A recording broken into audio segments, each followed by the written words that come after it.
Ate Rowena Guanzon pwedeng madisbar. Ito po guys ang pag-uusapan natin ngayon.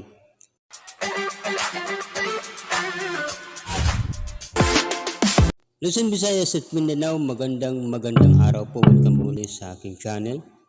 At ito nga po mga kababayan, at hindi pa rin natatapos itong usapin tungkol nga po dito sa pagwawala ng abogadong si dating Commissioner Rowena Guanzon dahil nga po sa kanyang pagwawala doon ay trending pa rin, usap-usapan pa rin ngayon sa social media. Bago tayo magpatuloy, bago natin pag-usapan ito, kung bago pa lang po kayo sa aking YouTube channel, pwede pang i-like mo ang video at paki-subscribe na rin po at pindutin mo ang notification bell para update ka sa mga bago kong i-upload na video. At kung nanonood ka rin sa Facebook page, pwede bang pakipollow ang aking Facebook page. At maraming salamat po. Ito na nga po mga kababayan ang kumakalat na balita na itong nakaaway pala ng abogadong si Rowena Guanzon ay isa din palang abogado na graduated mula sa Ateneo.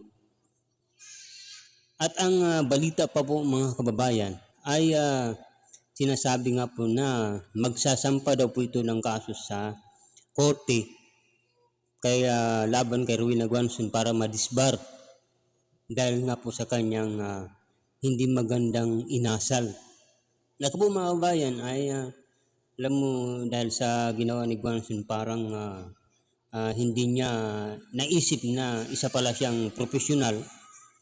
At nakakalungkot ito mga kababayan, di ba? Sa opinion ko mga kababayan ay ito. Paano kung ang isang tao na nakalaban niya ay isa palang magaling na abogada? Paano kung ang tao na yun ay isa palang ang kanyang mga lahi o mga kamag-anak ay mas kilala pa sa kanya? At ito nga po mga kababayan ang kumakalat na balita na, di ba sabi nga ni Guanzon, bakit mayaman ka ba? Bakit naka-Rolex ka ba? Wala kang anggusi, di ba? Hindi niya ba alam mga kababayan na sabi nga po ng balita ay mas mayaman pa pala ito kay Guanzon, di ba?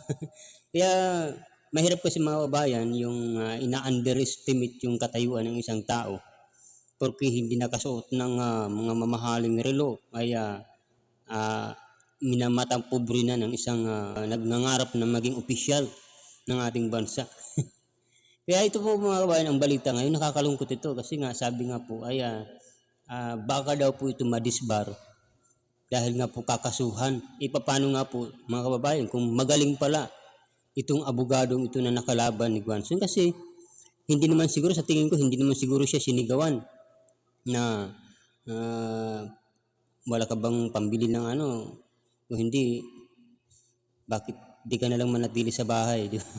Pero nakakaano rin yun, hindi rin maganda kapag parang insulto rin yun, di ba mga kababayan? Pero nga lang itong si Guanzon ay hindi nakapagpigil sa kanyang sarili. Kung totoo si mga kababayan, parang pareha sila mas may mali.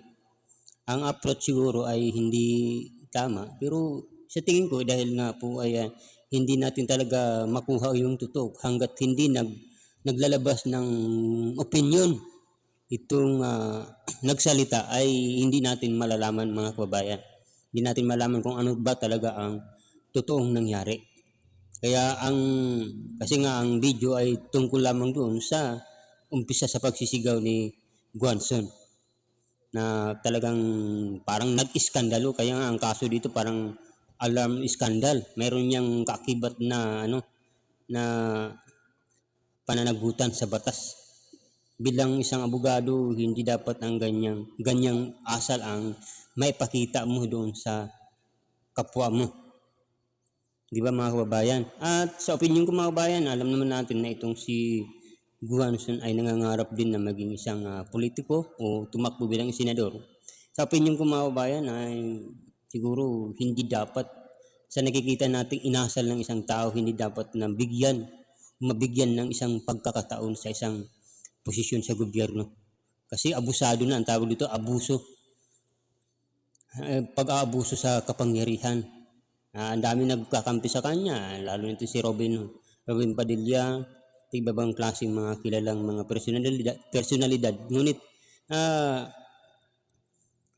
hindi tama ang ganong inasal mga kababayan. Kaya abangan natin mga kababayan itong week kung ano nga ba ang magiging hakbang nitong ah, mag-asawang isang siguro half Filipino ba siguro ito o half Chinese, at ang kanyang asawa ay isang kilala rin na abogado na nagtapos sa Ateneo. Kaya abangan natin mga kabayan, dahil alam ko mga kabayan, sabi nga na po ng balita na magsasampa daw po itong mag-asawa sa korte dahil nga po dito sa pag-iskandalo ng isang attorney na si Rowena Guanzon. Abangan natin mga kabayan. Kasi parang ina-underestimate niya itong kakayanan. Siyempre tahimik. Ganun talaga ang mga profesional na mga tao. Mayroon na self-control. Hindi umatake ng ganun-ganun lang. Yun yung profesional na tao. Hindi nagsisigaw. Pero yung mga taong sa tingin mo, akala mo profesional, nagiging unprofessional dahil nga po sa ego at saka sa mataas na pride. Ayaw na maliitin. Hindi naman masama magpakumbaba, di ba mga kababayan? So hanggang dito lang mga kababayan, at abangan natin yung mga action, yung mga mangyayari. At magkita-kita po muli tayo sa sunod mga video. At ako po yung magpapaalam na. Maraming salamat po sa inyong panonood. Ingat po tayong lahat.